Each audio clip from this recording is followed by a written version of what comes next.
Toy Tractor Times is a 2018 Summer Farm Toy Show in Dyersville, Iowa with Paul Radabaugh, who has several hay loaders here on a variety of tractors, and we're going to kind of take a tour of his exhibit. And I've always admired looking at all this equipment over the years. It's different than from what we see in the rest of the country. Around here is different, yeah. So we've got everything, I think, from 1/8 scale to 1/64, and Farmhand kind of got this industry started with this type of loader. But how did they work? Basically, it's a hydraulic loader that you would first windrow your hay and then drive down the windrow until your hay fork was full, and then take it to the stack frame and build your stack. The actual tractor would make a 22-foot stack, and if you had to push off on it, you could go to 24. And then did the cows just come eat the stacks in the winter, or do you move them? Or? My experience is that in the early fall, you would rent, if you didn't own it yourself, the stack mover. Okay. And go out and travel all the stacks to a basic place that you could get into in the wintertime and pull hay off of to feed the cattle.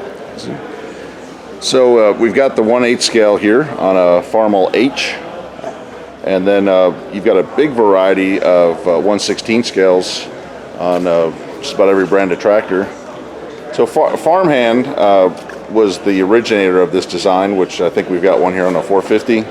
Yeah, that's basically I'm guessing at the 4th version, as they got newer, and they all had the square torque tubes, and these part here is the torque tube, and then you got your lifting cylinder. Okay. The cylinders themselves were 12 foot long, and so basically you're going to almost double the height.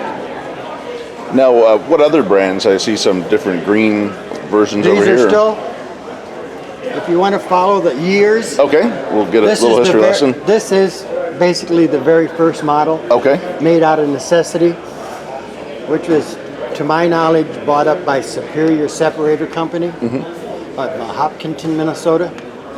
And then this is the second version. They did away with the box and just came to, and all this framework up here is just to keep it from twisting. Okay. And then again, you had this box here, and then the next generation. They did away with the box. Okay. And then there is a version between this one and this one that they went to round torque tubes instead of square. Okay. But I don't have that one. But then this is the more, like from the 60s into the 70s, that version with the square tubes. And when did they start manufacturing these? When was that first design? I'm guessing, but I'm thinking about early 40s. Okay. Maybe late 30s. So when it went away from Superior, I guess that's when the Farmhand I don't know if somebody else bought it out or Superior just changed the name to Farmhand. But they made other stuff too. They made mixers and manure spreaders, silage wagons. Farmhand was a huge company, and it's part of the AGCO Corporation today. Yes. Now this one is not a Farmhand, or this is a different type loader here? This is called a Duncan Senior. And I basically was just looking on the internet and found pictures of it. So that's built just from pictures. Okay. I have the guy's phone number who actually owns it. I'm supposed to get a hold of him to get more detailed pictures. Well, you know, they look very basic, but just looking at all the detail that you've built into this through the hydraulics and the bracing, just all the tubing that goes into this loader, the tension wires. And the hardest thing to do on these is them little pulleys. No, that's... They actually roll, they don't just sit there. Very well done. And I guess here's something a little bit different too. It looks like it's its own push unit on the front of the tractor. This one is called a Jayhawk automatic loader. Okay. And all the lifting is done off of the front wheels. You have 2 ropes that come back to the driver. One engages, if you look close, it operates the paw, but it engages the wheels. Okay, so and that's going to raise and lower. And when you get it to the stack, you pull this one, which lets it dump. And then there's a big spring down here that brings it back up and locks it in place. And I can see some literature. It looks like you could put the family car into service to move hay. Yeah. I don't know how that would go over. They were horse operated too. And then we got a variety of the Farmhands back here. Well, then that's this one here. The brand name on this one was Haymaster, Okay. and I can't remember what that one was. But And we got a Farmhand's competitor, John Deere, of course. This is a John Deere Haystacker 52. okay. If you just punch up John Deere 52, you get a 2-bottom plow. Haystacker 52. You got to have the Haystacker in there.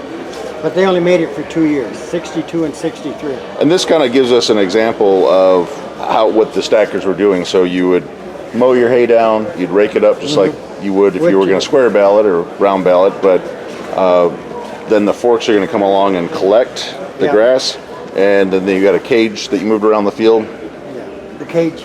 You look at this end, you can see the ladder to get up in. Okay. Well, the latches were also right there, so you could open the end up. Okay. And then pull it off from the other end, and go set her up and start another stack.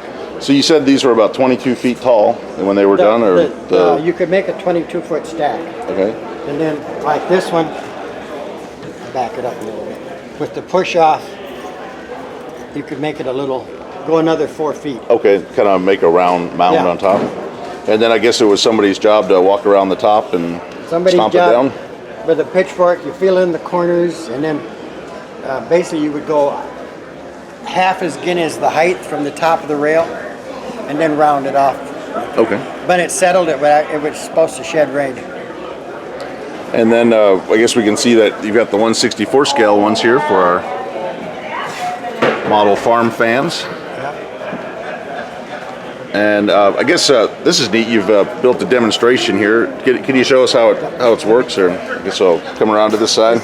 This gets the interest of all the kids to kind of show you how it was done.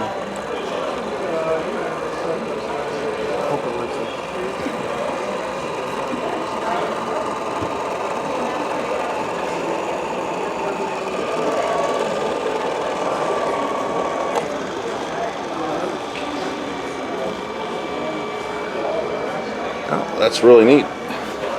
That's a great way to show it. And it attracts all the kids from 6 to 96.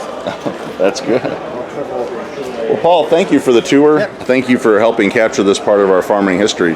Thank you. Thank you.